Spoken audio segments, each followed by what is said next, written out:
જય સ્વામિનારાયણ। હું સુનીતાબેન સુરતથી મારા રસોડામાં તમારું સ્વાગત કરું છું। આજે આપણે ગુજરાતી દાળ ભાત બનાવીશું। અહીં મેં 1 કપ તુવેર દાળ અડધો કલાક પહેલાં પલાળી દીધેલી હતી। 1 કપ ચોખાને પણ અડધો કલાક પહેલાં પલાળી દીધેલા હતા। સૌપ્રથમ દાળને બાફવા માટે આપણે કુકરમાં નાખીશું। 1 વાટકી તુવેર દાળ લીધેલી છે, એમાં આપણે 2 વાટકી જેટલું પાણી નાખીશું। અડધી ચમચી મીઠું, અડધી ચમચી હળદર, અડધી ચમચી મેથીના દાણા, 1 ટામેટું કટિંગ કરેલું, 4 મરચાં, થોડાક શિંગદાણા, 1 ઇંચ આદુનો કટકો આવી રીતે છીણીને નાખીશું। 1 ચમચી તેલ નાખી બરાબર મિક્સ કરી કુકરનું ઢાંકણ બંધ કરીને 4 સીટી ધીમા ગેસ ઉપર થવા દઈશું।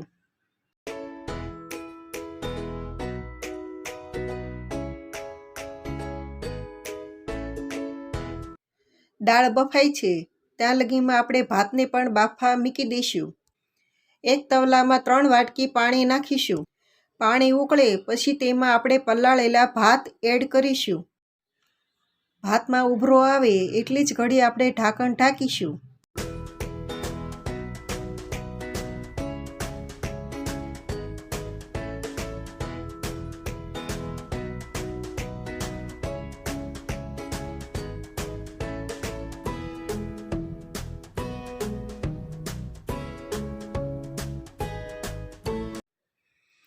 ભાત પલાળેલા હોય તો ભાતને ચડતા 5 જ મિનિટ લાગે છે। હવે આપણા ભાત ચડી ગયા છે, આપણે એને આવા કાણાવાળા વાસણમાં કાઢી લઈશું।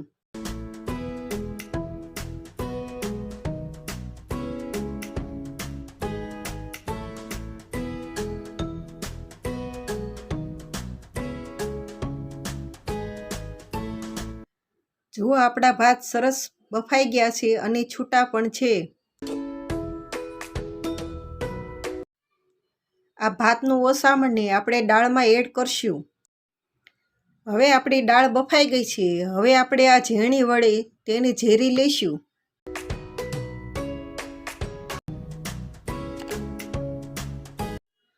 આપણે આ ભાતમાંથી ઓસામણ નીકળ્યું હતું એ આપણે આ દાળમાં નાખીશું।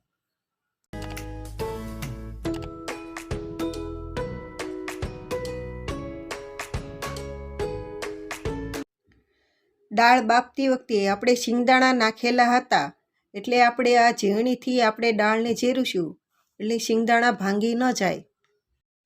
ગેસ શરૂ કરીને દાળને ઉકળવા માટે મૂકશું। તેમાં આપણે 2 વાટકી ગરમ પાણી નાખીશું।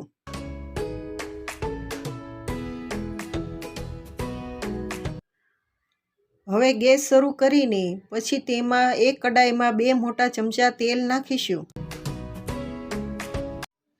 દાળમાં આપણે થોડોક ગોળ અને સ્વાદ અનુસાર મીઠું નાખીશું।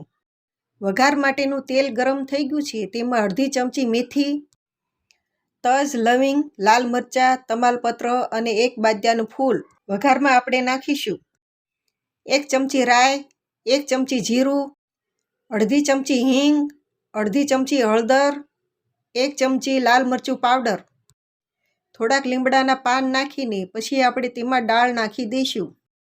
વઘાર કરતી વખતે આવી રીતે આપણે ઢાંકી દેવાથી આપણે દાળમાં વઘાર સરસ બેસી જાય છે। પછી આપણે બધી દાળ આપણે તેમાં એડ કરી દઈશું।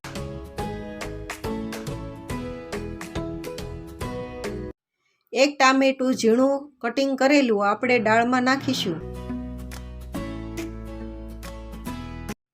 થોડાક લીમડાના પાન અને 1 ચમચી ધાણા જીરું પાવડર નાખશું।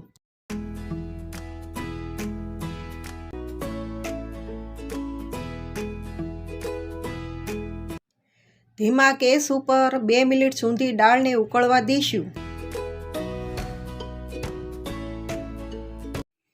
જુઓ આપણી દાળ ઉકળી ગઈ છે।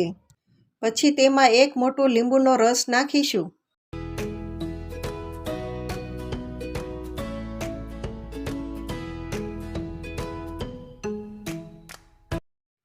હવે આપણે ગેસ બંધ કરીને થોડી કોથમીર નાખીને આપણે તેને સર્વ કરી લઈશું.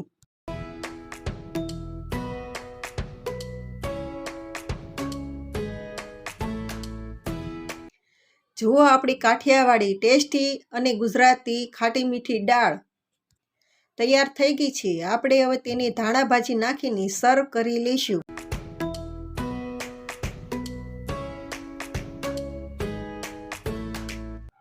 જો તમને મારી રેસીપી ગમી હોય તો વિડીયોને લાઈક અને શેર કરી સબસ્ક્રાઈબ કરી દેજો.